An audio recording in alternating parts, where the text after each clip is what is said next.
short-term tips, we are talking about shoulder press.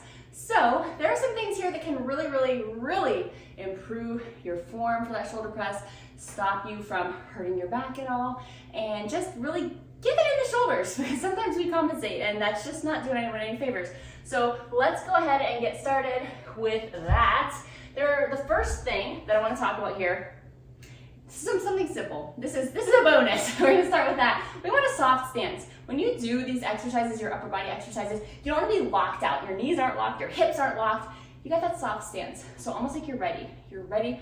I know in basketball we used to call it the ready position, right? I only played that for a while through middle school, but like ready position, right? We're not locked out, we're not stiff. So keep that in mind here. Second thing is, so we're gonna start with the three main things here. One of them is you want to press that weight by your ear. So a lot of times, because this one will bleed into the other two that we're gonna talk about, a lot of times you'll see people press and it's going behind their head and they're like, why am I so off balance while I'm pressing? Or why are their ribs flaring? Or why can't my core fire while I'm doing shoulder press? You want to press right up by your ear. You see that? My arm is blocking my ear. I'm right by my head. That weight is controlled and it's going in a place where I can control it, right? When it's behind me, I can't. When it's forward just slightly, much harder to control what your body's doing because that weight has a lot more influence on your body position then. So first thing, main thing, press right by your ear. All right, not forward of it, not pulling you backwards behind your head. So that's the first thing you want to keep in mind. Second is going to be the core. We'll go with that one next, your core. So I know we think, this is a shoulder exercise and focusing only on the shoulders. You need the core. You need the core in any exercise where you're pressing weight above, away, around your body, right? That core needs to stabilize you. And so we want to make sure we are getting in that ready position. We're gonna soft stance, exhale, connect to core lightly, pressing up by the ear. So that core stabilizes you. So when you have that core on, right, even if that weight starts to float back, you'll start to feel your core try to really rein it in. That core should be on. You are pressing that weight up above your head.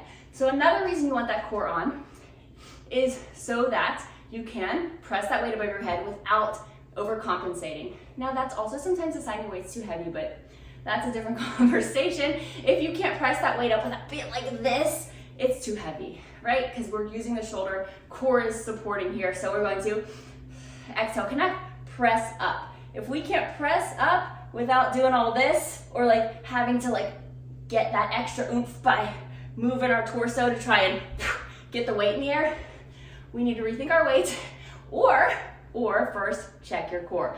So if you don't have your core on, you don't have as much power in that lower, or in that power and stability from that base of support. So connect to core, press that weight up right by the ear. So that core is gonna keep you from doing all this, and all the crazy positions. It's gonna keep you nice and in line.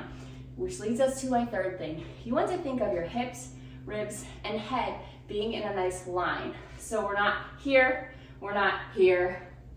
and again, we're not trying to oomph the weight up here and arch back. So what that looks like, hips, ribs, and head, we got that soft stance. You can see they're all stacked on top of each other, pressing the weights up. What we don't want is you press the weights up and flare the ribs out. Core on, pull that back in, right? Imagine a little string connecting your hip bone and your bottom of your ribs.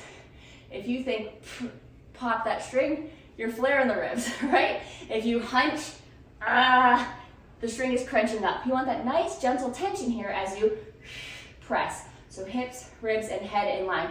That also means we're not doing this as we press, we're not doing this as we press. I know it seems silly, but think of that head position, because what your head does, the rest of your body follows. If you're looking up, you tend to go into an arch. If you're looking down, you tend to kind of round. So keep that in mind. Hips, ribs, and head, the positioning matters, and the positioning can just be that little tweak that can really help you stay in good form. So just very quickly, let's do a few. Putting them at the shoulders. We've got that soft stance. We're gonna exhale, connect, have that core on. Our hips, ribs, and head are stacked. Here we go. Right here.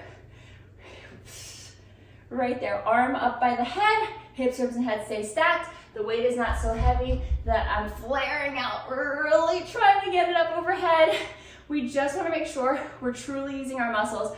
We're not compensating, and all of these things will help you do that. So quickly, soft stance, press up by the ear, core on, which will help you to keep that nice hips, ribs, and head alignment. So see how that helps your shoulder press. See if you can feel it more in your shoulders, or even if you may, with these tweaks, feel a lighter weight be more challenging, let me know below.